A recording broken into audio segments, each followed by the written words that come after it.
Hello, everyone, and welcome back. It's the Full 40 with Chris, Rob, and Willie, part of the Nova Insider Network. We are back after a Thanksgiving week from fucking hell. Not great, Bob. No, not great, Bob, at all.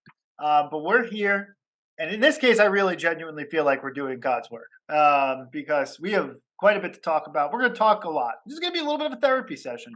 To be candid with you guys, we all have a lot to say. We all have a lot of feelings to express. Me, Willie, and Rob will all go through that. I'm sure we'll hear from Rachel and Brian as the podcast moves on too. So we're just gonna dive right in. We went 0-3. This was as bad as it could have possibly gone.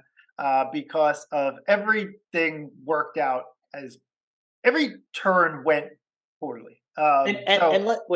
Let's do a quick. Let's keep ourselves honest. Which of us predicted 0-3? No one. I predicted 3-0. I was like, we're gonna figure it out, and I stand by it. If we figured out the Iowa State game, it was gonna happen. Good juju would have broke right, and it didn't. None of the juju broke right. There's a lot of reasons for that. We can. I mean, look, I could make this an excuse podcast. I could layer out all the excuses for why everything went fucking horribly this weekend, but I'm not going to. It'll probably come up in conversation, but I'm not going to sit here and lay everything out. Here's what happened. We go in to play Iowa State. We do the thing that we've seen to make a habit of so far in the early go this season. Surrender a massive fucking lead every game. Because we can't play defense to save our fucking life. And so after playing like shit on defense, we also can't score on offense. And we're sitting in this absolute hellhole of a turn of events where we get down 15, 16 points to Iowa State, who is too good to let that happen to. Now, we do come back and we push it to overtime. But the problem wasn't that. Yes, when you go and you play up in somebody's grill and you force turnovers and you foul a lot and you create a lot of havoc and whatever, it's not a consistent way to replicate playing basketball. But yeah, you'll climb back into some games occasionally with good enough athletes. That's what happened. You lose to Iowa State. Team was down. We saw players were on Twitter responding to things, whatever, which no one should do. I mean, I don't even want to do it, and there's no upside coming. There's no upside to that. Advice to anyone who listens, and any one of the team's parents who listen to Twitter or listen to the podcast. Tell your kids to stay off Twitter. There's just there's literally no positive energy ever coming from Twitter. And you can sit there and say, well, the people on Twitter should behave themselves. I'm like, yeah, good luck. Yeah, they should, but never sure, gonna fucking happen, right? So there you go. So you lose Thursday. The juju's absolutely awful. We get Portland, who is hot off of almost upsetting UNC, and coming close to that, and they absolutely run roughshod over us. We get absolutely punked versus Portland. Then you draw Oregon again. So now you got Oregon, who's down players and whatever. So we're playing Portland and Oregon in Portland on Sunday. And I mean, candidly, we just come out flat, as all hell, have to climb back into another game. And again, we do. And then as soon as we do, the gas pedal lets off and we give up basically 10 unanswered points to end that game. So this is where we're at. We are 2-5. Right? Call a spade. We are 2-5. Our best win of the season is a 13-point win at home, in which we did not cover versus LaSalle. Our only other win is a 10-point win versus Ken Palm, 3 million Delaware State. That's the resume, right? You could point to, and we will. We could point to, these losses might not end up being so bad and this, that, and the other thing. And we could do all the resume math that you want. But the reality of the situation is, as it stands, is that we are in a really dire situation here, like, period. Because, yes, the committee takes into account that players who weren't there are come back, and they will look more strongly at your resume after they come back and all of that noise. But they can't assume losses would have been wins. And so as a result, we are what we are, right? Our metrics are bad. Our KenPom has dropped from 24 to start the season or whatever to like 53 or whatever it is. Oh, you think we're 53 still? 56? I don't know. You tell me. Well, whatever it is, it's overrating us. Like, that is, it's 56. Yeah. Like, I'm shocked we're anywhere in below 100. I understand how KenPom works, but that's crazy. So our KenPom, which is going to start to feed the net, right? The net has no good resume wins in there. So all of this plays out. Like, you have to fight all of those headwinds to potentially have a chance.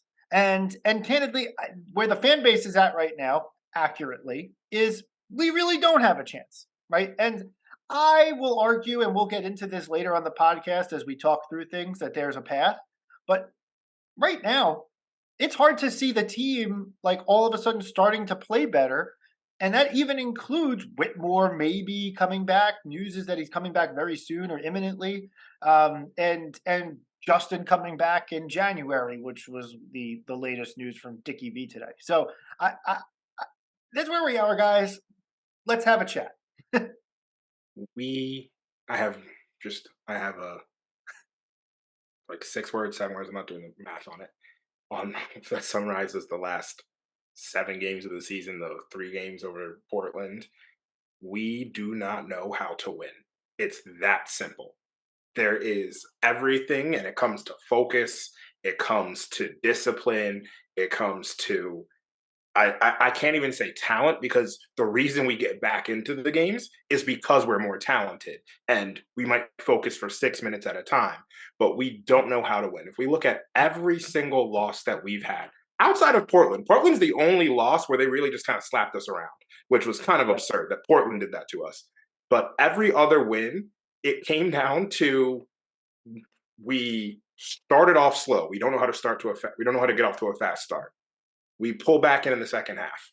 We start flat in the second half because we don't know how to start games fast or start halves fast and finish strong. We fight back because that's what we've done. And we get down to the last 4 minutes of the game and we make the play or we don't make the play, but then we don't know how to win. We look at Michigan State. Kyle drew up kind of a crappy play for Dixon at the end. We look at Iowa State. We got to overtime. In overtime, we made some personnel decisions that were and then Iowa State pulled ahead in overtime. Caleb gets trapped in the corner, throws a dumb pass, things that you don't know how to win about. We get to the Oregon game, which was the biggest one, I think, because we hit the shot. Hausen hit the shot to give us a 3-point lead. And immediately you could see us tense up, get super excited, and not know what the hell to do. We don't know how to win. And it doesn't matter if Cam comes back, if Justin comes back. If we can't figure that out as a cohesive unit, it'll be fun watching players develop, but we will be chilling on March 20th. Is Rob struggling with his internet here? I've got some audio issues happening on my end. I hope you guys didn't have to hear what I heard. Just heard a lot of music blasting in my ear from some pop-up. Whoever designed some of these websites. Fuck. I don't hear it, Rob. So yeah, we can't hear anything. You're good. Well, that's fortunate for you guys and fortunate for our listeners, because I just got absolutely blasted in my ears. So anyway, I've closed all of those windows. So now I have no stats in front of me. So we're just going to wing it, but I'm not really a stats guy to start. So it is what it is. Look, here's what it is at the end of the day. From a fan perspective, is there anything positive that you're taking from this past week? Not really. Brendan Hausen. Brendan Hausen. I was going to get to it. Like, he's my guy at this point. Like, I'm on the Hausen train. Like, I was on the Hausen train early, and now I'm just all on the Hausen train. But is there anything really positive that you take from these past 3 games? I think the short answer is Not really, for a lot of the reasons that Willie just articulated and Chris just articulated. We've got problems offensively, we've got problems defensively. And I think one of the biggest things that we've talked about on this podcast is this two underlying assumptions that I think have proven to be pretty false at this point. One was that the floor of this team was actually pretty high, even without Justin Moore and without Cam, based on the assertion that this was a Final Four team, and we're bringing back a lot of players from that Final Four team and adding some new pieces and great recruits. And while that is true factually, what I think we really overlooked, which in hindsight was absolute insanity, was that this team, as it's currently constructed, is missing the three best players on that Final Four team, probably the two most vocal leaders in Colin Gillespie and Jermaine Samuels, and the three top guys who could actually create their own shot and generate some offense. So, yes, there are a bunch of players who played on that Final Four team and played an important role on that Final Four team. That's not to diminish what Eric contributed, what Slater contributed, certainly what Caleb contributed last year. But they were not, we talked about the Alpha Dogs, they were not necessarily the Alpha Dogs driving that team. And the fact that we have removed Colin and Justin and Jermaine from that team is a significant, significant downgrade and has clearly dropped the floor. This team, as we've talked about already on the last podcast, lacks a clear playmaker who's able to generate the offense, who's able to have the ball in his hands, be able to settle this team down and create. We want to see Mark do that. Mark isn't quite there yet, but I'm very much on the Mark train. This team also lacks the killer shooting that the previous teams have had and that we've come to rely on so clearly.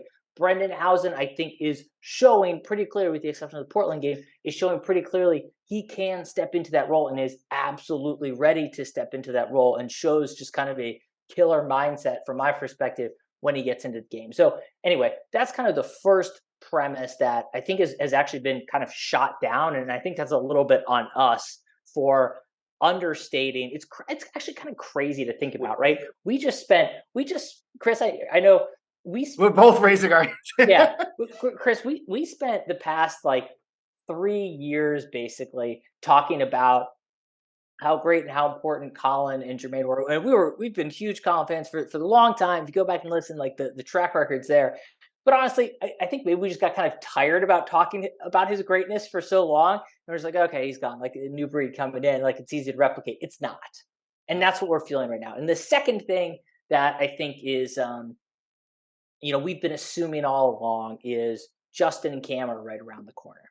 And it's clear that there's no evidence to say that they're right around the corner. Now we've got Dickie V coming out today saying, "Oh, Cam's coming soon. He's coming soon." I'm like, all right, sure, whatever Dickie V knows, it's fine.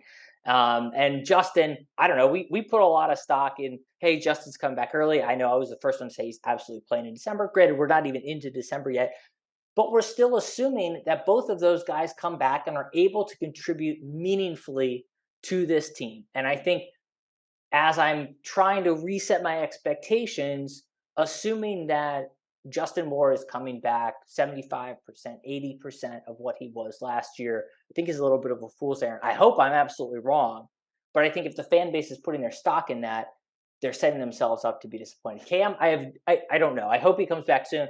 And look, if he's anything as advertised, he's absolutely going to be partially that playmaker that we need and some of that killer mindset that we need. And hopefully it opens things up. But I think those are just two big things that I think we're like fundamentally underpinning our whole premise for this season that haven't really proven out.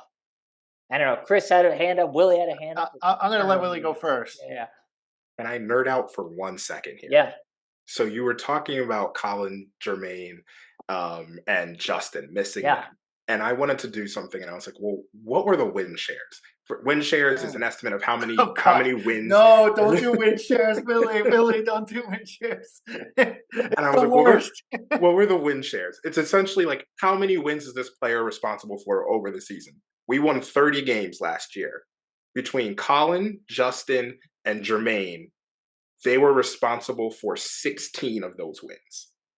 I'm giving estimates. That seems So like if a we lot. sub- Seems so like a if we lot. subtract that, the roster we have was responsible for 14 of those wins. There's a bunch of like actual other things that go into it, but we're dealing with a 14 win roster right now. Let's say you add in what Cam can give us. Let's say Justin comes back at 75% of what he's given us, and Mark does whatever. We're still tracking at about an 18 win team. We just didn't look at that. Like, we didn't look at we it. just didn't think But you about that. assume. So here's one of the things. So let me go into this player development. I want to get into player development. Oh Yeah. yeah. because how this is long going do to we lead have? into a How long do we have? yeah, we're going to talk as long as we fucking can. But like I want to talk through this a little bit because I want to go back to Rob. You said accurately that we were on Colin early, right? Like very early on, we were like, "Yup, Jay is correct to play this kid," right? Like we like put our necks out there on this podcast and said Jay was right because early on in his career, after 18, everyone at 18 was like, "Oh, he's nice as the seventh, eighth guy on this." Absolutely insane team. He was like this year's Brendan Hausen, right? Like where just throw him in a little bit. He does some things on defense. He'll drill a few lollipop threes, and that's nice. And then 19, he was like starting, and people were like, "Whoa, wait a second here. We got these recruits coming in. Why is this happening?" And people were all up on that, and that was a conversation that was being had across the Nova Nation in a big way. We stuck by him the whole entire time. I agree with you that towards the end of his career, we took the All-American thing for granted because he had just been here for so long, and we want to talk about the other parts of the team. One person that we talked about a lot and gave a lot of crap to, but we're supportive broadly, like rooted for him very strongly, but gave a lot of crap to was Jermaine Samuels. And I think that this team is missing the guy who makes winning play after winning play, grabbing that rebound that no one else is close to because Eric Dixon, the way we play defense, is on the 3-point line guarding a guy, right? Like, and that guy was Jermaine Samuels. When Dixon went down, he played the 5. Played the 5.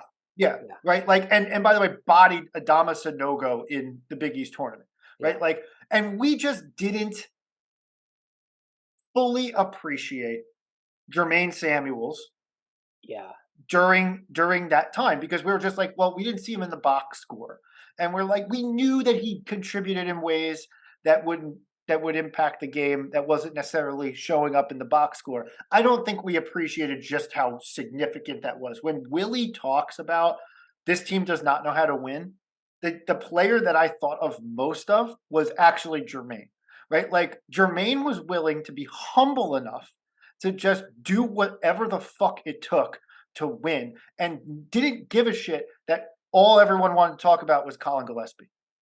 Yeah, I don't want to get too much into this whole like culture, like do whatever it takes. Cause I don't buy that too. I don't buy that too much. But and I also don't want to make this about like a Colin Gillespie podcast because we've had plenty of those podcasts. So we'll move on. No, I'm. But what I do want to say is, and what I do want to add is, Colin Gillespie cracked as a freshman, as an unheralded freshman, cracked the roster of a team that sent 5 people to the NBA. That's wild. That's absolutely wild. So the fact that we overlooked his departure, that's absolutely honest. But anyway, he's the sixth on that team. Yeah, like it's crazy. It's absolutely crazy. Like, but anyway, let's we've beaten that point to death. I think let's get off of Colin. But hold on. The point that I was spinning towards was one of the comments that we've had over the past few years, and Rob, we've been on this for a long time, is questions on player development. Like when it came time for tournament time, like last year, we even said on the podcast, like, well, we're only going to play 6 guys, so fuck it. This is the team that we're rolling with, so we're going to ride or die with these guys. Okay. What I think we're realizing right now is that, like, and I don't want to, like, whatever, he's a Hall of Famer, like, he doesn't care. He doesn't listen to this. But, like, we got left with, candidly, a player development fucking disaster. Because I think we all assumed that those guys, Slater, Eric's played great, but he can't do as much as he's doing, and that's not a fault to him. It's just the team's relying on him too much. But Slater, Daniels, and like Jordan Longino, etc. All Nana and Joku, Trey Patterson, all these guys are unable to like especially the guys on the lower side aren't able to even contribute. They can't even contribute to this team.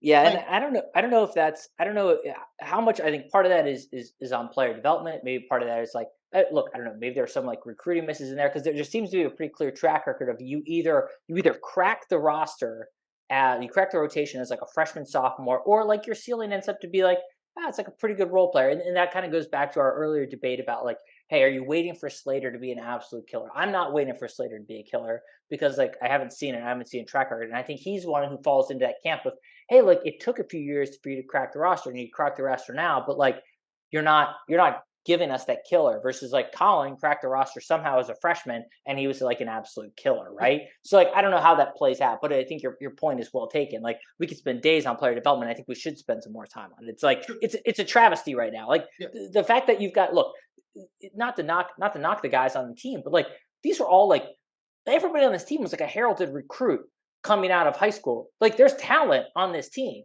So something's missing. Something happened along the way, whether it was Jay like just being like, hey, fuck it, like I'm riding my guys. Like I don't know if he knew he was going out or what. It doesn't matter.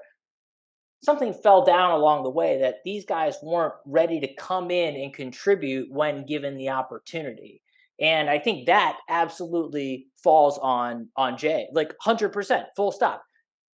Most other programs in the country, granted, didn't have the level of success that we did the past few years, but also have been able to cycle people in and like they bring in a freshman and that freshman's able to contribute pretty quickly. Like everybody's recruiting broadly like the same pool of players and they're managing to get them in. And we, for some reason, are not. And then when they leave and it's like, hey, we need you guys to step up, they're not ready for it because they didn't get the play time and they didn't get the development. Here we are.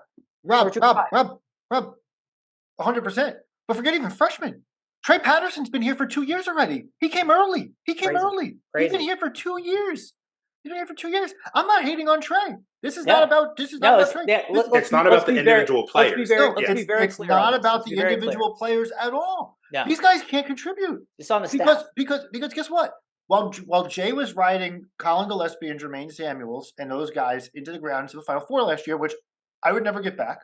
Period. End of story. Like never give him. You'll never give a Final Four away. You never trade a Final Four away, right? But like while Jay was riding those guys into the absolute fucking ground, right? Like all those other guys, like even including Slater, well, like Slater, Patterson, and Joku, Longino, who was hurt during NCAAs and realistically probably would have played for the team during the NCAAs, but all of those guys weren't out there forced into a position to make winning plays. They did not, sure, they were developing in practice, but I'm sorry. Willie's point is so spot on about this team does not know how to win because this team never was put in a position to have to win games for us because Jay just took it out of their hands. Jay was literally just like, no, I don't trust you for whatever reason, right? And said, no, guys, you don't know how to win. Watch these guys know how to win. But guess what? Sometimes you have to get into that situation, lose, deal with whatever, and then you learn it by basically going through it. These guys did not have to do it. Again, Trey Patterson has been on campus for 2 years. He cannot see the floor. That is an indictment of our player development. And we always talk 100%. about wonderful player development, etc. Trey Patterson is a heralded recruit. He's 6'8", he's long, he's gotten his body into shape. He's been with the program. He's watched successful players. He's done everything that the attitude culture says you're supposed to do in these circumstances, whatever. And he cannot see the floor on a team that is 2-5. That's best winners versus LaSalle at home. That is fucking crazy. Absolutely crazy. And I think as we look at this, it's like, I mean, Trey's honestly the perfect example of everything that's wrong with this. I think there's a level of also, like what you said, I think was perfect. Jay didn't trust them to win, and not rightfully so, but rightfully so in the way that it got us a Final Four. And Colin Gillespie is one of the best college basketball players in the last 5 years. Like Jermaine Samuels, one of the most unheralded, like glue guy, X Factor, whatever the hell you want to call him, amazing, showed up in the hugest moments, most outstanding player of the Final Four. They knew how to win. Justin knows how to win. Justin's not here. Okay. But what we're looking at is the team that we have right now. You talked about people not developing into killers. I think Eric is a killer. I think Eric is a killer who's just he shouldn't be the number one right now because he's not there yet, but he could easily be a 2B, 2A. But right now he has to be 1AB, 1AB. I think Caleb is a great number 3. Probably shouldn't be your 1B in the way that he's being used right now. I think Caleb's fucking amazing. And I think when Justin comes back, we will see Caleb take an extra leap forward. What's interesting to us is like, we are putting it in the way that a player development has happened is we are putting our hands behind our back where we are stagnating a Trey Patterson, a Nana Njoku for 2, maybe 3 seasons. And then once they're ready, we're not asking them to fill a role. We're asking them, like Slater, to be a killer. We're asking them to do something that maybe, because I think Slater is a very good player. Slater just might not be the guy to be the number 3 team on a 2 seed in the Big East or in the Big East tournament. Like that's just that's not what he is. And Willie, to pause you on there. Slater's another good example of this. Slater's a guy who couldn't see the fucking floor because of this player development thing until a year and a half ago. Didn't even play meaningful minutes on the team until it finally became clear that Daniels had myocarditis and Swider could not play defense, which took somebody, Jay Wright, fucking a year and a half to figure out. Yeah. And what I do want to do is the only thing I'm going to give him credit for right now, because I have some issues with how Kyle's made his decision making, is, okay, we don't know how to win. And this is the result of it. But what Kyle's doing is he's not shying away from it. He is putting Mark out there. He's put Brendan out there. He's put Angelo out there. Nana and Trey a little bit less. But at least this freshman crop, he is now showing them, and they're learning on the job what it takes to win. We're not winning because they're not there yet and they don't have the experience in tight game situations. But my hope is in 2-3 years, because Angelo, Brendan, and Mark are getting this, we'll be in a better spot. But this is what, in the meantime, we're in this 2-5 situation because we just don't know how to close out games. We don't know how to win. We don't know how to start games. We don't know how to finish games. We don't know how to start halves. We don't know how to defend at a timely manner. This is what we're left with. So I'm on the stage of like, it's player development. And if Cam and Justin come back and are 80% and we're able to have, if I am watching a Big East semifinal game on Saturday and we're playing in it, as of right now, I'm like, you know what? We turned the season around. Yeah. And I said Saturday on Friday. Yeah. Are you already at that point where it's like, hey, you know, the expectations have been dramatically altered for this team? Yeah, I would think I was definitely there last week in terms of, I think I started the season thinking we could be a top 5 seed. I wasn't really bullish on top 3. After the first couple of games, I was like, maybe this is a top 6, 7 seed. Yeah. I'm now on the like, just the way position we put ourselves in, like barring Justin and Cam coming and we've like run the table in the Big East, which seems beyond unlikely.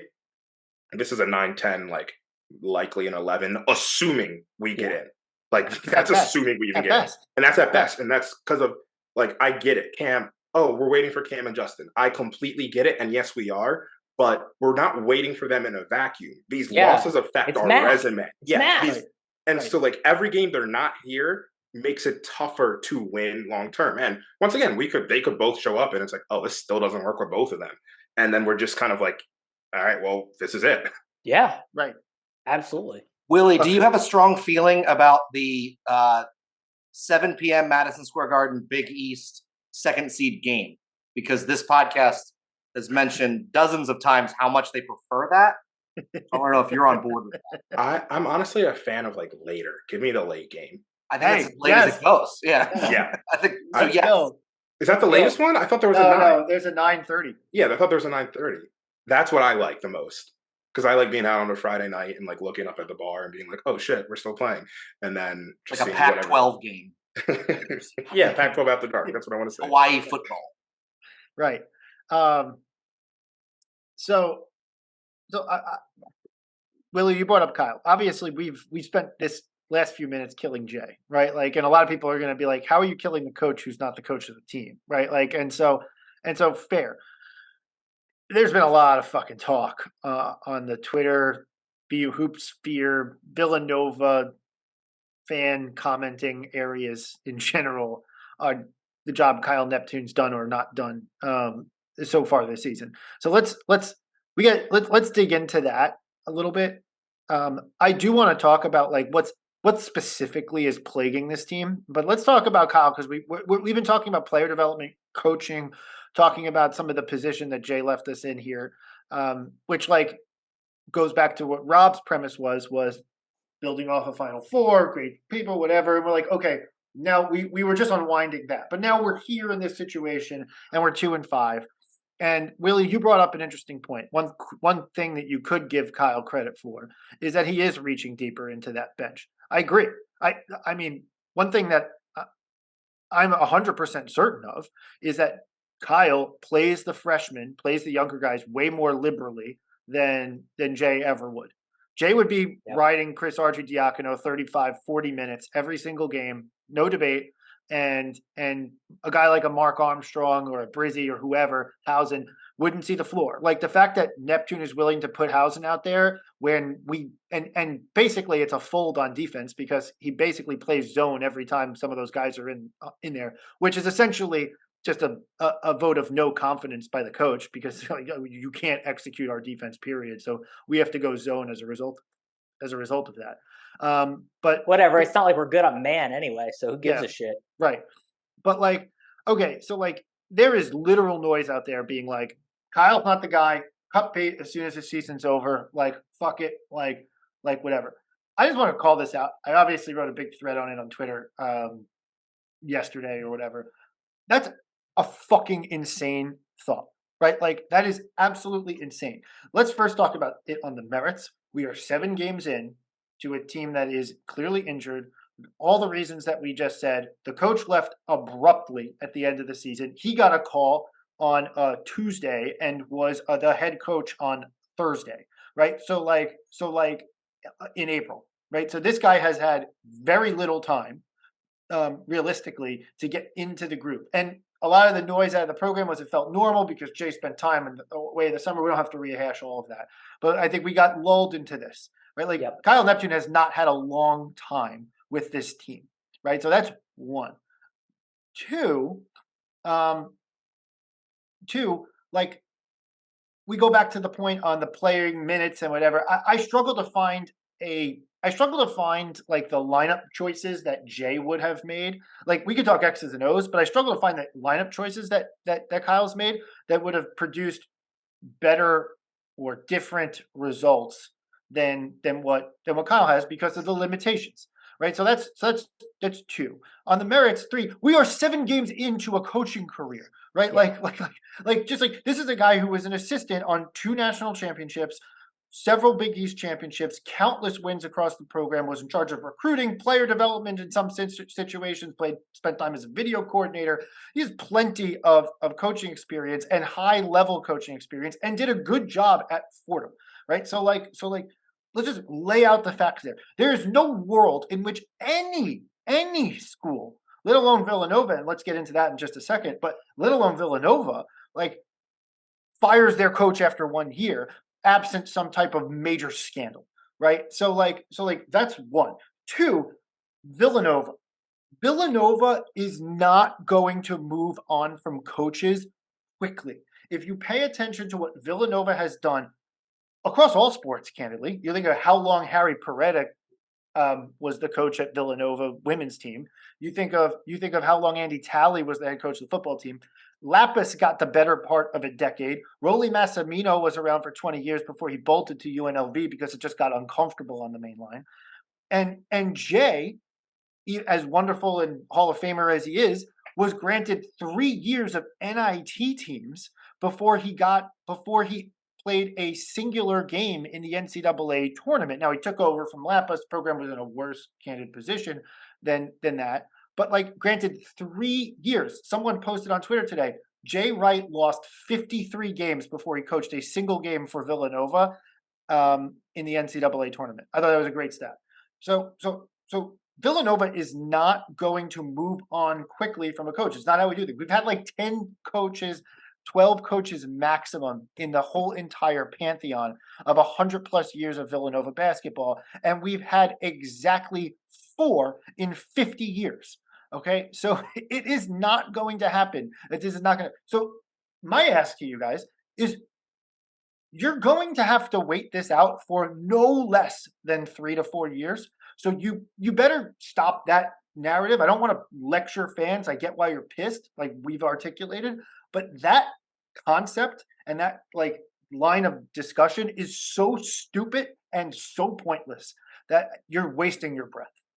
Yeah, I think it's fair. I think there's a lot of fair points in there. I think, one thing that if I'm a casual fan, I probably am asking the question, well, what is Jay's record right now with this team? And I think my answer, my initial reaction to that would be, well, he probably wins the Oregon game, so he's probably got at least one more win. Yeah, I agree with that. Does he win against Portland? I don't know, but does he beat Iowa State? We only needed 2 more points. Maybe he does pull out another win, which does, like, the issue is it changes the narrative, right? Like, obviously you play different teams if that shakes out, but assuming there are 2 more wins, your record is, what are we, with 4 and 3? Like, it's a different conversation, right? So, like, it's still very much a down year. So I think the headline then is, look, even with the Jay Wright coach team, you're looking at a down year in terms of performance relative to historical norms because of all the reasons that we just articulated, because of the player development problems, because of the fact that we lost all these players, because of the fact that we're still waiting on Justin and Cam to come back. So don't think that Jay Wright is going to run the table and be 7-0 at this point. I really don't think he would be. I think we would be having a lot of similar, candidly, pretty similar discussions at this point. And the other thing, too, is other programs have down years, too.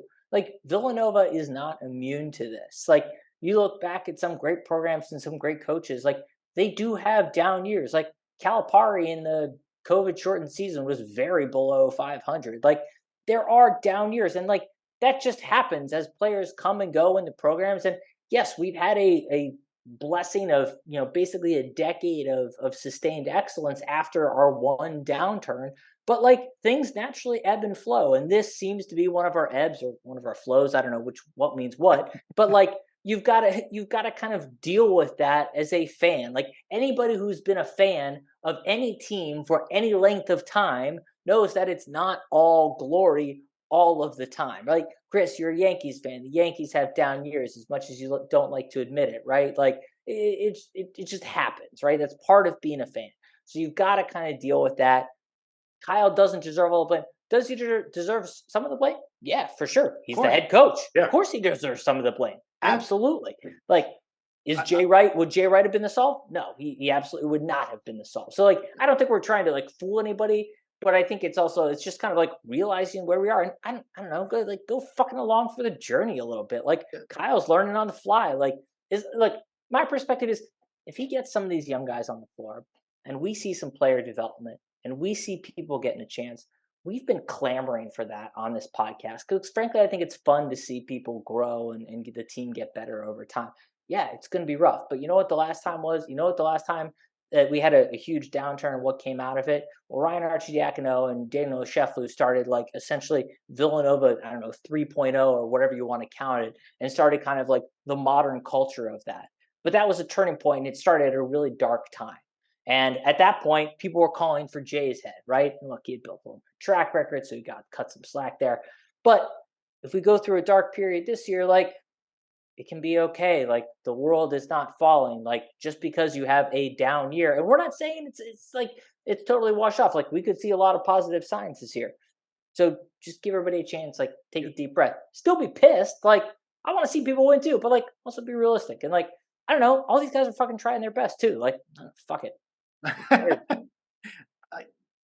Chris. Willie, that's all I got. That's all I got. Willie, one quick thing here. Just to be 100% clear. We are not here to carry water for Kyle Neptune, right? Like I make this 100% clear. You should criticize. If there's one person that deserves criticism in a basketball like organization, it's the head coach, especially at the college level. Especially he's the only guy. level. He's the only guy who is making multiple millions of dollars to do this job. The assistant coaches get paid like fucking shit, right? Like the players are starting to get paid a little bit, but no one on Villanova is getting paid particularly well, right? Like so like the person to criticize is Kyle Neptune, right? Like I get that. This is not me carrying water for him at all. This is me just saying I am reserving judgment like on a broader scale of like coaching decisions, like until I see a lot more, like a lot more before I will like reach a judgment on if Kyle's the guy or not the guy, right? Like so that's kind of my point here is that I've seen some people who have been like in Kyle we trust. I'm like, no, that's fucking stupid too, because of all the reasons that we've seen so far. It's 2-5, right? Like I just think the position, the accurate position on Kyle right now is like mad about maybe certain things, but overall kind of neutral because it's just too early. Chris, you're asking for nuance. The general population doesn't do nuance. I know nuance. Nuance in sports, especially. Woo, that's not a thing. Willie, Kyle hasn't. There's a difference between trust and patience. Kyle has not earned our trust. Right. And that's not a criticism of him, but that is just he has been a Villanova coach, the head coach, for 7 years. And the trust that we had at the beginning of the year because of what he had for the decade before is kind of gone in a 2-5 start. Yes. He needs to grow that. But he has earned our patience. And that patience is not just for this year. That patience is this year, next year. Year 3, I think, is where you're kind of like, all right, what's going on? If we're 2-5 2-year seasons from now, I'm with the pitchforks with you completely. I'm with 100%. Yes. Let's go. I'm right there. But the way that modern college basketball has worked, we just lost to a team, Iowa State, that 2 years ago went 2-22. They won a major team won 2 games. With the transfer portal, with the way that things happen, we will be looking at a different Villanova team next year. I would put cold hard cash on the line that there will be transfers out and in next year, more likely in than out. From a Villanova standpoint, we're going to be looking at different teams. Kyle's going to hit older players. We're looking at different things, and what I think I'm trying to get here is everything is going to kind of change over time. And I think people look back at the last decade and think that's normal. And like, I think we have to take a step back and contextualize the fact that in a 9-year period, we were only less than a top 5 seed once. And if we go to 10-year period, it's twice. Yeah. Like, we went on an all-time run. And I'm not saying that the all-time run excuses 2-5. That doesn't. But there's a lot of people who have the expectations of, like, not for nothing, we were like, oh, and I just said it earlier on the podcast, oh, I came in expecting, at worst, like a 5 seed. That's a top 25 team in the country. That is one of the top 10% of college basketball teams. That's kind of insane to think that every year for a decade, we were in the top 10%. Yes, we are a top 10% brand, but like you alluded to, Kentucky's had bad years. Duke's had bad years. We didn't have a bad year for 10 seasons. We made the tournament every year since 2013. I'm not missing one. Yeah, no, every year we made the tournament. COVID. And then COVID on a team. And we would have been a 3 seed that year. That would have been a 3 seed and was picking up steam. Right. Like, so every year there's been a tournament, we've been there and we've been doing extremely well. So there's the rose-colored glasses have been removed very quickly from people. And I think we kept the rose-colored glasses on because Jay left and we took them off for a second. And then Kyle kept everything running the exact same for the entire summer. And I think we're kind of like, oh shit, okay, this might be a little bit different. I don't think anyone was expecting a J level, but we thought the ship would keep moving. And as we've seen, there were holes in the roster. There is holes in Kyle's ability to, how do I want to word it? Execute at the end of games. I'm just going to put it like that simply. And I'm not getting into like the practices or anything like that. I'm sure Kyle's a great in practice coach. I know the players respect him, but we are seeing there are holes that we weren't aware of because of the rose colored glasses. To touch on Colin and Jermaine for a quick second, we mentioned this in our group chat earlier in the week. Colin and Jermaine covered up a lot of shit. Yeah. They covered up a lot of shit. Jay covered up a lot of shit in terms of like on the court. And we're seeing that happen now. And Kyle is sorting through it and sifting through it. And frankly, I think as ugly as it is, and as like individual moments, I think he's making wrong decisions. Overall, is doing it as best as you can handle the situation. On a whole, on an individual level, like I have individual issues with plays and things that have happened, but as a whole, he's letting the freshmen play, and we're figuring it out. And this is the result. That will pay dividends. Now, Yep. I think we all thought, we're going to talk about the expectations were, I think we all thought enough veteran leadership to carry us for the first few games. Freshmen are going to get more time. That's going to pay dividends on the road. We could be like 10 deep, right? Like towards the end of the year, and we're going to be picking up a ton of fucking steam and watch the fuck out. Which there's still a narrow path for that to happen, but it's extremely narrow. But let's talk about this season, right? Like people want to know, Chris, Rob, Willie, it's you're the guys in the full 40, right? Like it could be a maximum of 40 games this season. It's November 28th. 41. It's right. It's November 28th. Please tell us, please, for the love of God, tell us what is going on with this team and how do we fix it?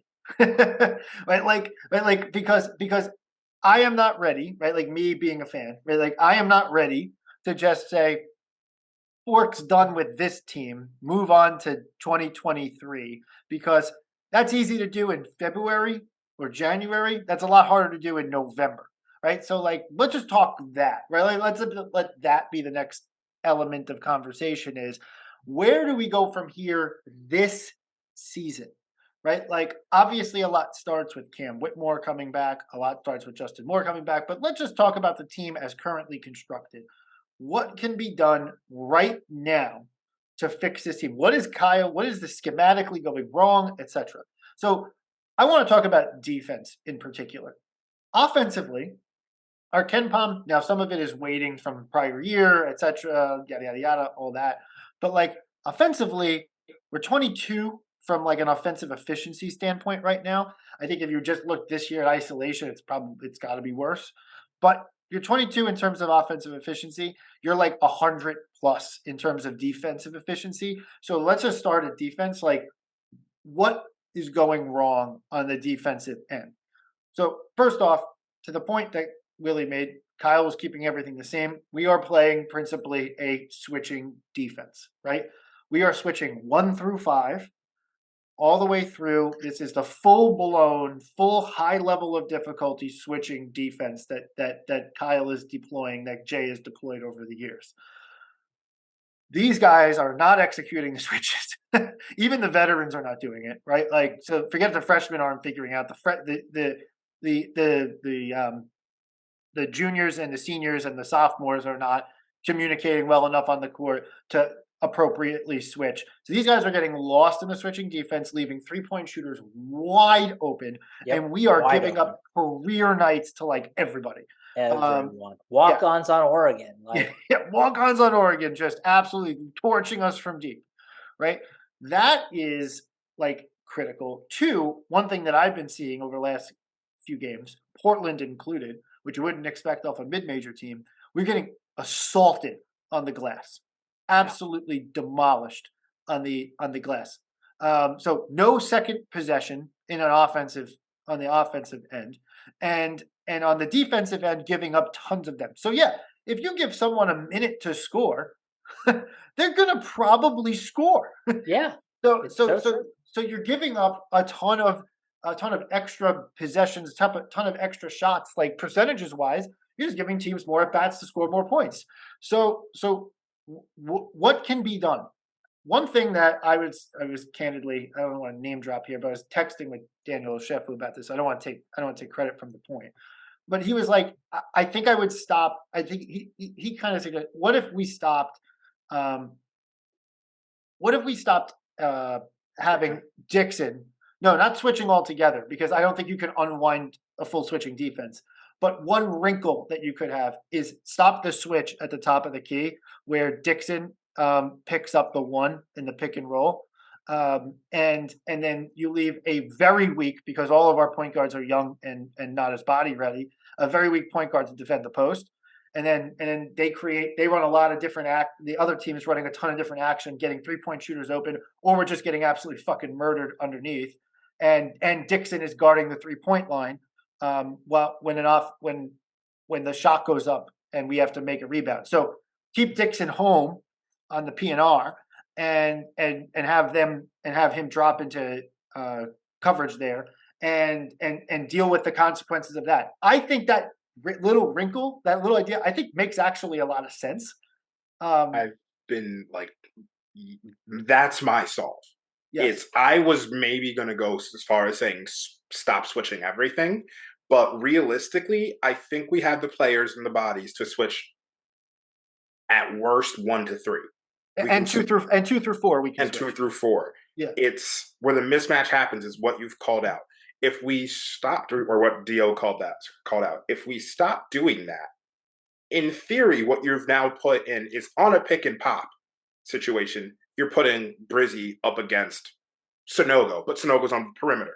If Sonogo wants to take a 3, or any center wants to start taking 3s, if they're hitting those, all right, whatever. Yeah, right. You just got to deal with that. Like, there's pick and roll things that you'd have to figure out on, like who's tagging, who's staying back, like how that works and how Dixon handles all that. You can figure that out. I think that's realistically one of the things that needs to happen. I think we need to make our responsibilities a little bit simpler, where like I'm probably like, when I imagined a non-switching defense, I imagined like you were putting Slater at the point of attack, because everything we've said about Slater's an incredible point of attack defender. We put Slater there.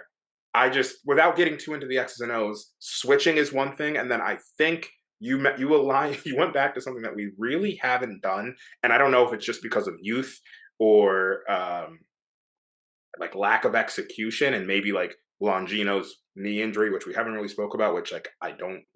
We don't know if that's gonna. We'll see, but is we're not really 1-2 pressing anymore. And the way that Jay did it in the past when we had the full rosters was that 1-2 press wasn't to turn the ball over, but it was to take the shot clock from 35 or 30 seconds, and they're now initiating their offense at 20 seconds. In terms of giving them a full minute, if we're able to 1-2 press and get through that effectively, they have 20 seconds to execute. What we've seen is we've pressed and we've gotten sliced when it has happened, and I think there's a little bit to go there. But I think something needs to change with the switching defense, and I mean, Dio's a better basketball mind than I am, so like I think that makes sense. I was going to say, you guys are so far above my level at this point. I was lost a few minutes ago, so I'm going to give the layman's take on what needs to happen here. The answer is what I alluded to earlier. I need more Brendan Housen in my life. But no, in all seriousness, one of the biggest things that this team lacks relative to years past is a dead-eye sharpshooter. Brendan Housen has come in with an absolutely killer mindset. He basically got no playing time for the first couple games. He gets a couple minutes to run, and where it was Game 3, comes in, boom, ball hits his hand, ball goes up, ball goes in the hoop. He knows his role. His role is to shoot 3-pointers. He knows he's not good at defense. Everybody knows he's not good at defense. But as we just articulated, the whole team's not good at defense at this point anyway. Getting Brendan Housen more minutes makes sense. He has a very specific, very clear role to play on this team, and he fills a very specific hole. I want to see more Housen because he is absolutely ready to take this team fucking over. And I think if he gets the playing time, he's going to absolutely earn it. And you're going to be talking like nonstop about Brendan Housen by the end of the year. And come next year, maybe shores up his defense a little bit. Hopefully he's got a little bit more lateral movement than our favorite Cole Swider. And like, he just carves out an awesome spot in Villanova history. So that to me I just have to say something. The question was, how do we fix our defense? And your response was more offense. Yes, absolutely. Actually, more offense. though, our offense sucks. there is an element there. There is an element of truth there because we're giving up rebounds, long rebounds often, and getting killed in transition. You get killed everywhere. Like you can't set up the 1-2-2 press if you don't score a basket, right? Like so there's some of that there too. Look, I think on the defensive end, I really do think that keeping Dixon down low more and keeping him home a little bit more, I think will make a lot of things easier, and I think it'll improve the rebounding because you're not having Dixon trying to rebound from the 3-point line, right? Like that's number one, right? Like number two, if I'm Neptune right now, I'm telling these guys like guys, don't stop hedging, stop second guessing. If there's a guy who's open on the 3-point line, and he gets the ball, you got to get out there, right? Like you got to get out there. Like you need more effort on that front. Like I hate criticizing guys' effort because generally I think the players in this program, Neptune, obviously during Jay's era, but even in this era, I think they're playing hard. I don't think there's a lack of hard playing. I think they're playing. Never say that. Yep. Yeah, I think they're playing stupid. But I don't think they're not playing hard. And they're certainly not playing together. We're going through all the tenets of Villanova basketball, but in truth be told, I these guys just got to get out and run down 3-point shooters off the line. Like it's crazy how many Oregon, 6 guys, mostly walk-ons, shooting wide open jumpers the whole entire game. How do you expect to win a game like that? This is high-level D1 basketball. We wrote it off in the last podcast of it was the scout. It was the scout on whoever the fuck we're playing, Temple or whatever. It was Michigan State. And it was. It was. But it's it can't be the scout for every fucking game. That's just absolute insanity. It's Quincy Guerrier's was weird, Oregon's, because he shot 30%, but he's a good shooter. I want to get back to something that Chris, you mentioned earlier, and just in general, we talked about rebounding. The hope, and once again, we're putting a lot of hope on Justin and Cam, but the hope is Cam's natural athleticism. We're looking at another 5 to 6 rebounds. Cam is great at crashing the glass, and I'm hoping that adds there. Justin would average 5 rebounds a game last year. Hopefully adding him, Achilles, we'll see how it is, but hopefully that starts to pull some of it back in. But we're just in this situation where Dixon has never been a absurdly elite rebounder. He's more of a space. He's I would almost call an area rebounder where he gets it in his space on the defensive end. Offensively, he's a fucking amazing offensive rebounder. Right. But I don't know. We have to. Whitmore adds a ton on the rebounding. I want to build on this because we know everybody knows we're big fans of Slim Dix on this podcast, and you could look at Slim the past couple games and be it's a little bit off. I think Eric Dixon is having a phenomenal season. So no matter what stats you're looking at, you should look at Eric Dixon and be this guy is absolutely getting it done. He's still living up to expectations. I think why you may be seeing a little bit of slip if you're going to nitpick the past couple games is because we're asking him to do so much. Bringing in a Cam, bringing in Justin will lessen the burden on him, will allow him to get back to taking those clean 3-point looks, which we love. And he was making very efficiently to start this year. We are using him as a movement shooter. We are using him he's Kyle Korver. It's crazy. I agree. It's nuts. He is so talented. And we talked about it on this podcast towards the end of last year about how much is he going to develop this year? And we talked about it at the beginning of this year we're so excited for his development. But what we're asking him to do right now is ahead of his development timeline. Basically, what we're asking him to do right now is be where we'd love him to be next year, where he's added a whole nother skill set, and even then some. Honestly, if he's able to execute what we've been asking him to do right now, he should be in the NBA. We are asking him to be Colin, Jermaine, and himself from last year. That's what we're asking him to do. If he was able to carry us, he'd be in the draft next year. And I don't think he will because we're asking too much. He can do a lot, but not quite as much as we're asking him to do right now. And that shouldn't be the expectation. Right. So I do want to turn a little bit on the offensive side. There is one thing that I feel like this Oh, we team weren't does. talking about offense? Give me more offense, please. There is one thing that I Fix think the defense with more offense. My answer. there is one thing that I do think this team does need to do, and there's signs of it when certain personnel are in. But candidly, I just don't think it happens enough, and it only happens in like the last 10 minutes of games. We have to get out in transition, right? Like we need get a rebound, get.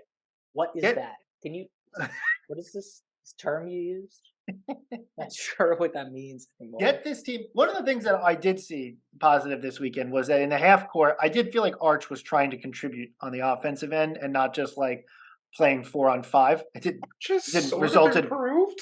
it didn't result in wins, Yeah. but I saw him doing it, right? There was that.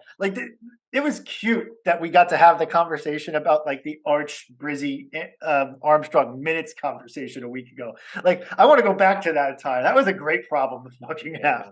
But in all seriousness, like Arch was fine in half court, but this team needs to transition. Like Armstrong's on the floor. Even Brizzy's pretty quick himself, right? Like Hausen, he's not the fastest guy, but these guys want to get out and run. When Cam Whitmore comes back, this guy is a guy who will literally go up on the glass, get you a rebound that you don't expect, run full fucking speed down the court, and absolutely throw a thunderous dunk down. Like if we try and play tempo 350 slow half court offense, like we are going to eliminate some of the best parts of what Cam Whitmore is. Right, like I get playing tempo slow when you are really down your high level players because you need to limit the other team's possessions, right? In order to stay in games.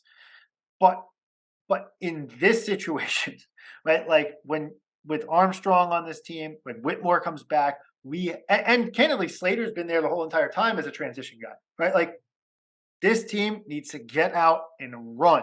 And I don't mean they need to run all the time. They don't need to turn into St. John's overnight, but they need to turn into opportunistic transition offense, get a long rebound, outlet to a streaking Armstrong and get him so fast. up and at the get him up and at the rim. Like it just things like that need to happen very quickly, which will open up trailer 3-point shooters for Daniels and all those other things. I want to throw something out there you said, and I don't think I realized I kind of believed it until now. You said we don't need to be St. John's. Do we need to be St. John's?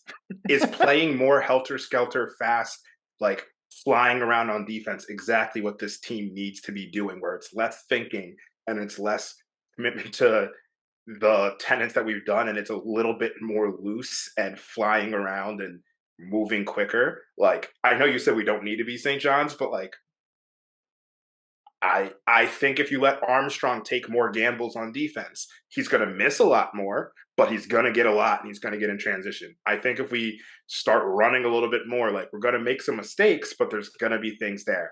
I get Dixon isn't the most up and down player on the court, so there's perhaps something you can do ideally in a fully healthy roster where, Dixon's on the bench and you're doing this, but at this stage, we're 2-5. So we got to shake it up somehow. Right. Look, I would say I would just have some principles there because this team has practiced a certain way, and that's how they. Of course. This is how what they're used to. But I do think that, incorporating elements where, based on the personnel you have on the court, based on the personnel the other team has on the court, getting out and run is just going to help create some flow. Like this team lacks flow. No flow. None. And so it'll just help create some chemistry. And that's what we're getting at is like, how do we make flow? And clearly this rigid half court offense where we're just it's either Dixon bails us out or we're taking a contested mid-range jumper, and like Caleb's really good at that, and Jordan Longino's good, like really good in the mid-range, and we're figuring it out. But like, where do we find our flow? Where do we find where basketball is simple, quick, and easy, which is what Villanova basketball is supposed to be? If we really think about it, Villanova basketball is about making the right play, but making it quick, easy, and simple. What one of those three are we doing right now? Doesn't seem to be a lot of them. Like none of it. And so I would almost be like find our flow, whatever it may be, and just do that. Yeah, These especially are high level we basketball players. They should we be able la- to pick it we up. lack a creator in the half court, and until we get one back, and again, as we talked about, banking on Justin coming back at X% or Cam coming back whenever he's going to come back, like we need something in the interim. Yeah. So Look, let's get creative. the entire way this offense and the way, see, when Villanova has the talent to execute in the half court and do everything that we want, whether it's backing guys down to the post, shooting threes with reckless abandon, like getting to the foul line, etc., and that's being done and executed by high level players who are confident and whatever. Like it's just endless mojo. When it doesn't happen, and we even saw on last year's team, they would go through 10-minute stretches where we couldn't score a bucket. Remember that game versus UCLA? Remember that game versus Purdue, Baylor? Remember this? When it goes bad, when the Villanova basketball doesn't, when it doesn't go right, when it's bad, it is so fucking bad because it lacks it lacks all mojo. It lacks all kind of excitement. It gets disconnected. It just turns into one-on-one nonsense, and it's just not. It goes from the prettiest basketball you can imagine to like the ugliest basketball. There was a tweet last week from, I think it was one of the UConn guys. I think it was like Mr. Hot Balls or whatever. It was like Villanova is a German sports car that, like, when it's running, it's fucking amazing. But if something goes wrong with it, it is totaled. And that's what this is. Yeah. It's a second straight podcast where Mr. Hotballs has told us more about ourselves than we ever knew it. But okay, so like let's just say that we get some of these changes, or whatever other changes that Kyle might have up his sleeve, and we get starting to get better, right? Like, what does better look like in the context of this season? Like just laying that all out. Like the next game is Oklahoma. We'll get into a little preview on that in a little bit. But like next game is Oklahoma. After Oklahoma, you got Penn at the Pavilion. You got BC in Newark, and you have at St. Joe's. And then you have the Big East play starting. And you have St. John's at home. I think it's like December 21st, if my memory serves me right. And then after that, it's UConn at XL, and the last game of calendar year 2022 is Marquette at home on New Year's Eve. So let's just start there. What does this team getting better and changing the trajectory even? What's the anatomy of a rebirth here in this early young season? There's Rob is like abortion. Two trains of thought. One is getting Cam Whitmore back. That's where it starts. Not that he solves everything, but I don't know how good this team is without him inserted back into it. Like, we don't beat, I'm fine saying that. I don't think we can beat Oklahoma without it. I think we can beat Penn, BC, St. Joe's potentially without him. So the first thing I think is getting Cam back. I'm not even talking to Justin right now. I'm thinking about as in this first of how do we win December? How do we come out of December? 7 games, 4-3, 5-2. How do we do that? Cam is the first step of that. Number 2 is everything we've alluded. Playing whatever it looks like, simple flowing offense, probably running a little bit more. And the anatomy of that, I think we're starting to build right now, which is the good thing. It's depending on Hazen, depending on Armstrong, Brizzy to a lesser extent, and letting them find the limits of their game and continue to push that. It's going to be messy at times, but I don't see how we can improve without the delta is on them. Dixon's doing everything he can do. We're already seeing Slater's doing whatever he can do. And Caleb, even though they're not operating at full efficiency, they're doing everything that they can do. The delta is Brizzy, Armstrong, Hazen improving, and maybe Longino coming back, and maybe something from Trey or Nana every other game. Yeah. But the big delta is on those three, and it's a lot of pressure to put on them. But we don't get better in the next 10 or 6, 7 games without our freshmen growing and getting better. That's just what it is. I think that's really well said. Like, and I think that's good expectation setting. We've kind of alluded to that in some of the other podcasts. Like, expecting Brandon Slater to add another 5 points a game, or expecting Caleb to add another 5 points a game, or even Dixon, like it's just not going to happen. Like those guys are doing what they're going to do, and maybe they'll do it a little bit more efficiently going forward. But like,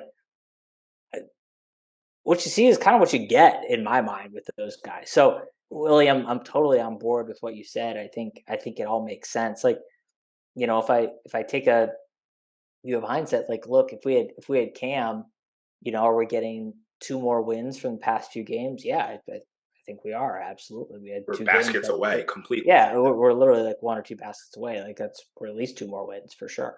So as I look at the calendar, like, you know, I don't know, maybe Cam's not back for Oklahoma, but then let's assume he's back. I've got Penn, I've got BC, I've got St. Joe's. Like maybe we rattle those off.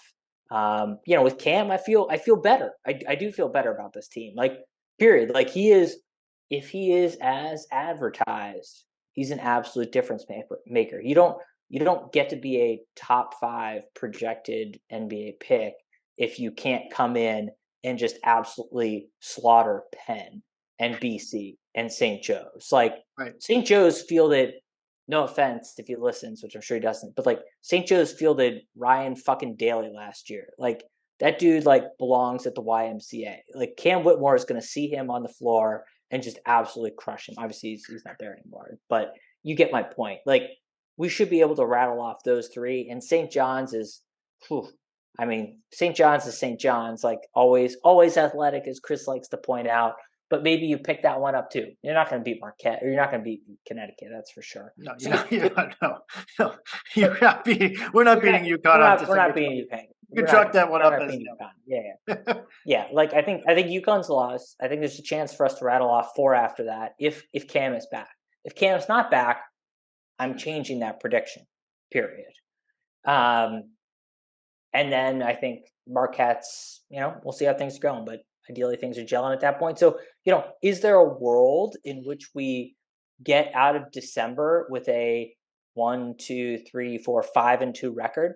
I think it's possible, but it absolutely requires Cam to come back and to be an impact player and to get back quickly. And the team to get better around him too. Yeah, for sure. Right. So like so I guess that's my question. 7-7 going into the new year. Like you're 3 games into your conference season. 7-7, like doable for this squad. It's doable. I think it's doable. Yeah. I think it's doable. Right? Like, but it's predicated on this other stuff. It's predicated on Cam coming back. It's predicated on the fact that Willie said, like, some of the freshmen are stepping up and contributing more. If those things don't happen, we're not getting to 7-7. Yeah. So you get let's just use that as like, okay, how do we rebuild this season? 7-7 right? is the goal. That's the goal. You get to 7-7, right? And you are 3 games into your conference season. That means you have 17 games left in the regular season calendar, right? So of which we know that you're going to have Creighton in there, you're going to have UConn in there, both of which are top 10 teams. You got Xavier, who looks every bit, even though they haven't gotten the wins that they wanted. They, to me, look like a 4 to 6 seed type team.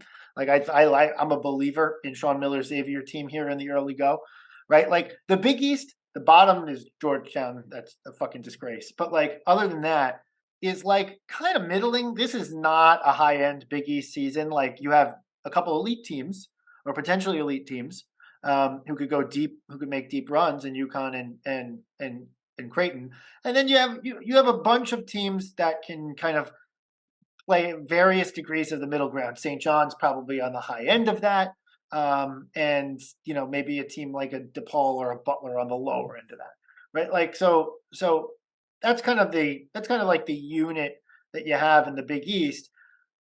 Is there a pathway? So let's say you get to 7-7. Is there a path to 20 wins before the Big East Conference tournament tips off? Because if you're at 20 wins, you assume you're probably picking up. You go 13-7. Sorry, that means with the remaining games left, you're going 13-4. Do I have that right? Yeah, you're going 13-4 in your remaining game. Is there a path to that? Is there a path to 20 wins for this team? Assuming Whitmore's back and Rob's staying, assuming Moore is back mid-January, is there a path to? And mind you, after we do play Creighton, we do play UConn early, but then we don't get Creighton until February, and we don't get UConn until the last game of the regular season. Is there a pathway there? 4 losses seems like a big ask. Starting in January. That seems like a really big ask. I mean, I agree. But I'm just asking, is there a path? No. Okay. That's a question. I said we couldn't drop anything at home. If we, you couldn't drop, I'm looking at it right now. Assuming, let's say we're able to beat every team we're supposed to beat. Georgetown, DePaul, the Butlers. Let's even say we beat, we beat them on the road. And we split games that were on the we'd have to we'd have to win out at home. That's just the way it goes, and split what you have to beat Xavier, Creighton, or UConn, one of them at home. And in this situation, we already counted UConn at home as a loss. So no, UConn is at UConn. Or sorry, on the road. So we had to beat them at their home. Is what I meant. Oh, gotcha. Okay, yeah. So you have to take one at Cintas, or you have to take one in at CenturyLink, whatever it's called now. Without that, it's a full run the table at home, and then you have to beat every bad team on the road, and that includes Marquette, which we always suck playing them. Yeah, it includes Butler, which we always suck playing there. You have to basically pitch a perfect game for what your level is. Honestly, it's can we get to 18 and then win 2 in the Big East? That's what I was thinking. Can you do 11-5 or 11-6? 11-6, yeah. And 11-6 the rest of the year. Yeah, that's the path to an giving at-large the committee. Yeah, that's the path to giving the committee something to think about. Right, because then you're trending up. So you get to 7-7 by the end of the year, and then you go 11-6, and you win 2 in the Big East with an upward trend. And you say we were 2-6, 2-5, whatever, without these guys, right? With the committee, we've gone over this before. I'll say it one more time. The committee does not say you lost games, or so you would win games that you lost, but the committee does look and say you weren't complete. This is not the team that's entering the NCAA tournament or potentially entering the NCAA tournament, so we can weight things a little more heavily and give benefit of the doubt. Typically, though, my understanding is that they don't like to do that for placement in the tournament. They like to do that for seeding in the tournament. So that's the one wrinkle there to think about. But this is what I'm just trying to lay out for some of the fans, and I'm actually talking a little bit more to the super happy-go-lucky fans who are you guys are so wusses, you guys are wussies. This team, I'm laughing all the way to the bank, and I'm going to remind you of this when we're in the NCAA tournament. Okay, fine, but just understand that you're asking this team not easy to be kind of perfect, right? Yeah. For the rest of this season, and so it's important to lay that out. Now, I think the easiest path for this team will be to get a lot better as the season goes on, and be the team that's super fucking dangerous entering MSG in March, because all of a sudden now you've had 2 months of Justin Moore and Cam Whitmore back for 3 months, and the team's got some mojo and some energy about it and knows they need to go out and win their way into the big dance. That, I think, is a little bit easier of a conversation to have. Yeah. Once again, I know we looked at it we predicted the Temple loss. We kind of poo-pooed the Michigan State loss. We lost 3 in a row. But every single one of those losses just makes the Big East that much more difficult and harder for us. And that's why, for any of the happy-go-lucky fans, even absent how we've looked on the court, right? Yeah. Rob likes to say about this. Rob likes to say this to me, Chris. Yes, Chris. He loves to point out, Chris, you could math your way to 20 wins for the season.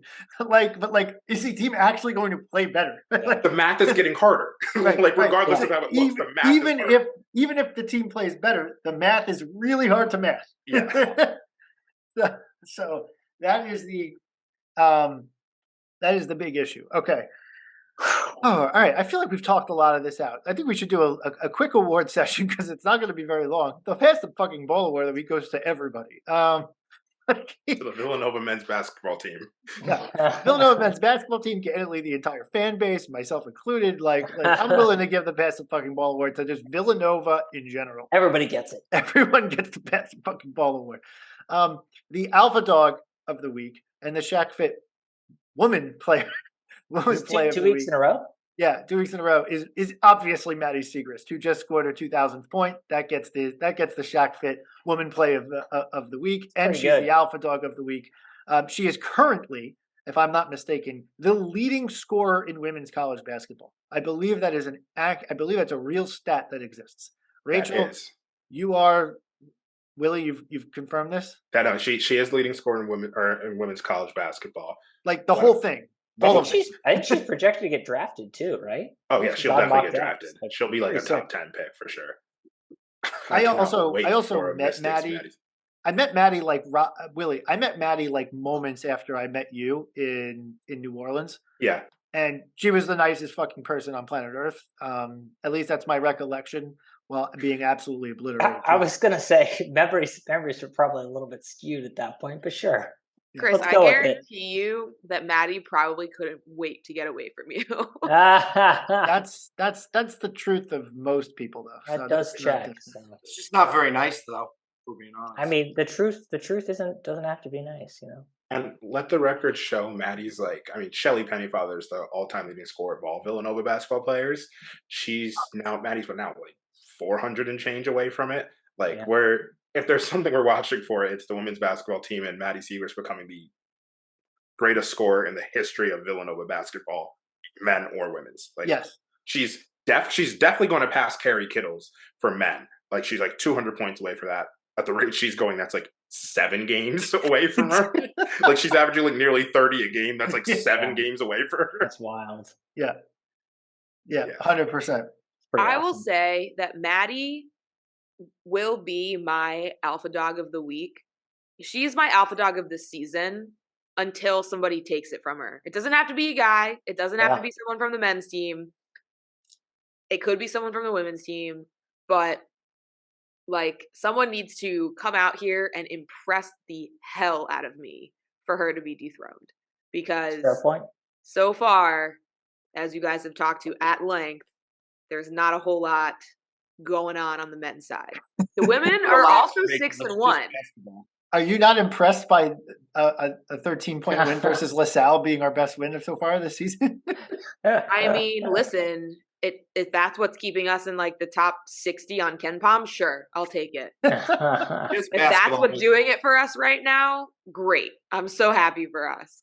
But yeah, I think if Villanova fans, and I made this point on Twitter, and it was, as Chris likes to call them, a banger on my personal Twitter account. It literally went off. I have no idea why.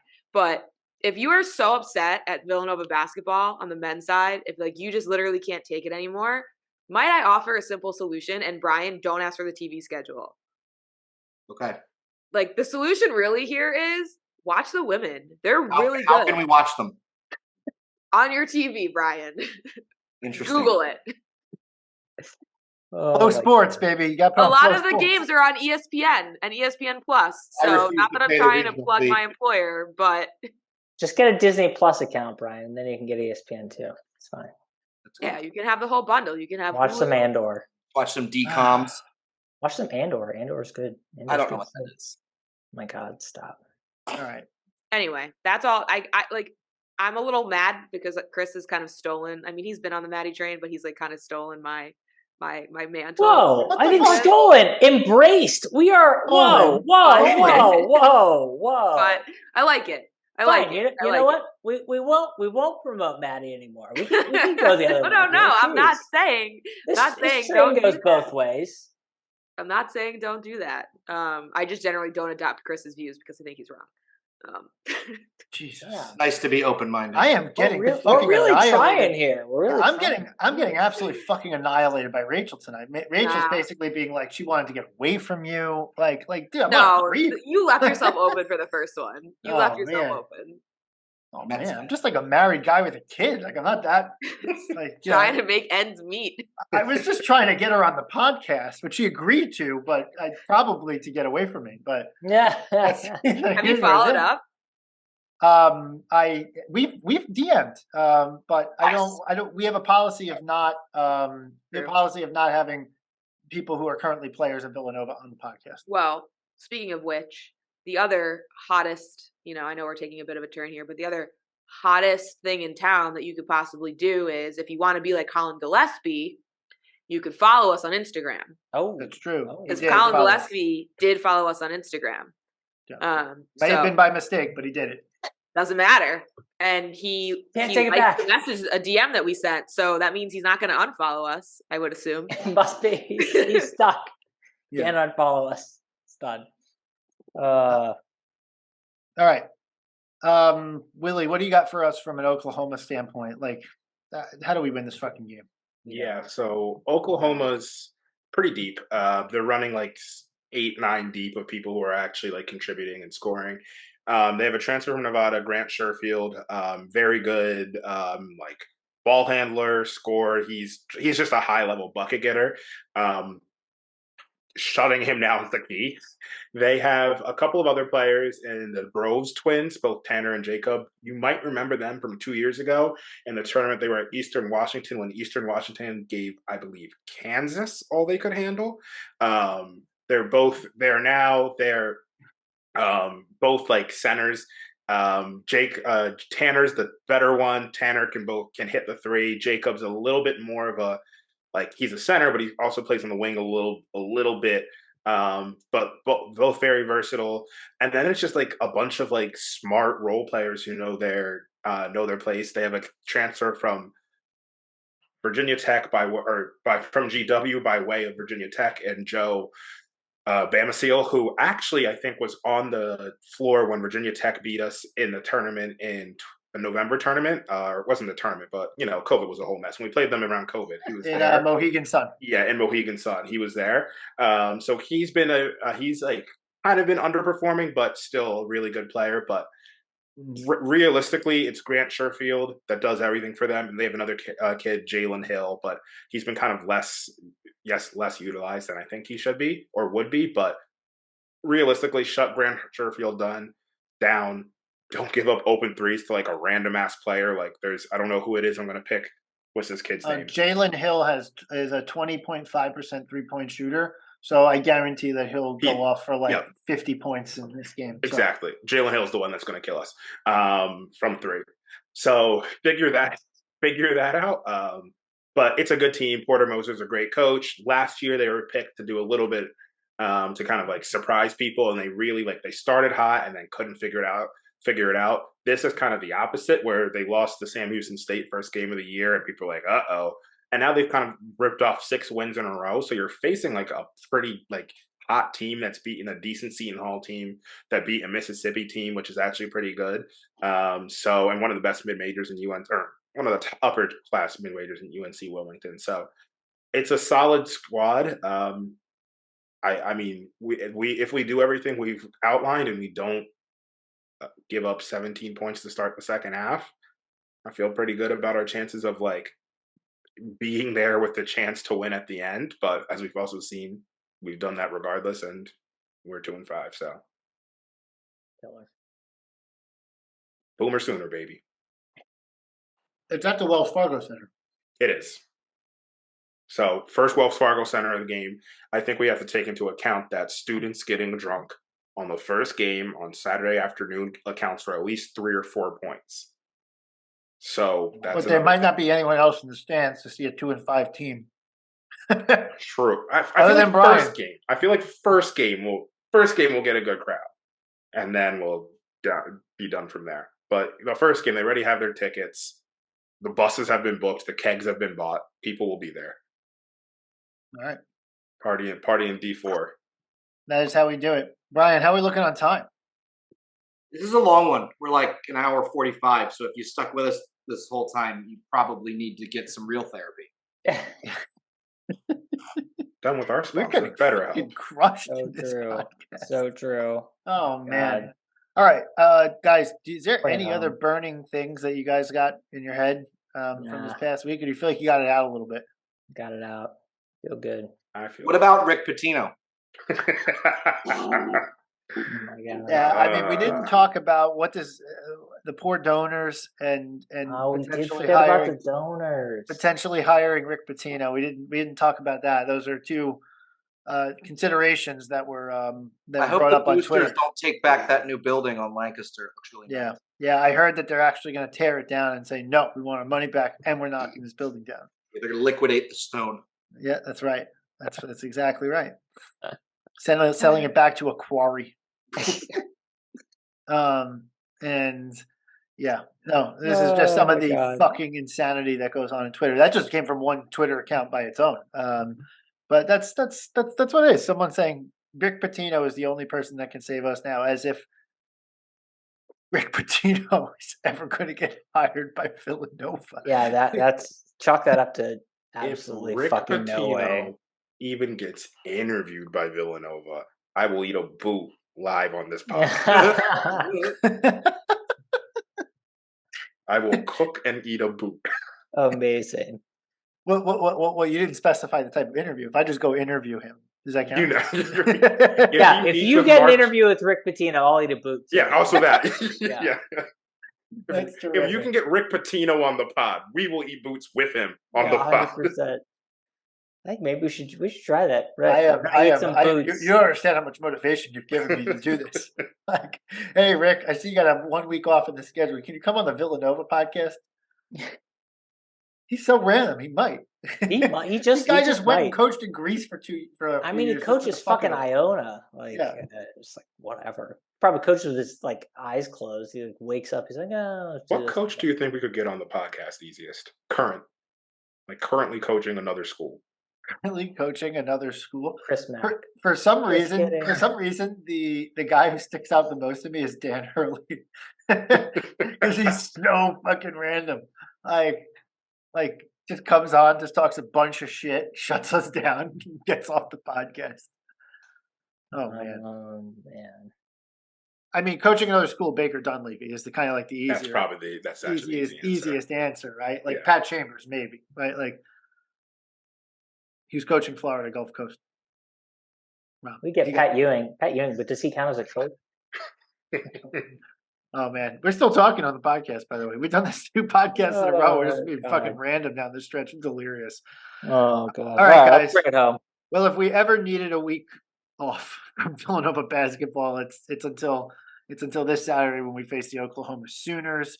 Brian Martin will be in attendance. I will see if I can make it, but a lot going on. But anyway, appreciate you guys tuning in. We'll be with you all season long here on the Full 40, at the Full 40 on Twitter, at the Full 40 on Instagram. Follow us like Colin did, as Rachel alluded to earlier. We're also on TikTok, getting all of our information stolen by a separate country. So that's all wonderful and good. You could listen to us on Spotify, SoundCloud, Apple Podcasts, and YouTube. So anyway, we stick with us, stick with the program. We're here. We'll be with you all season long. Thanks for listening. And as always, let's go Nova.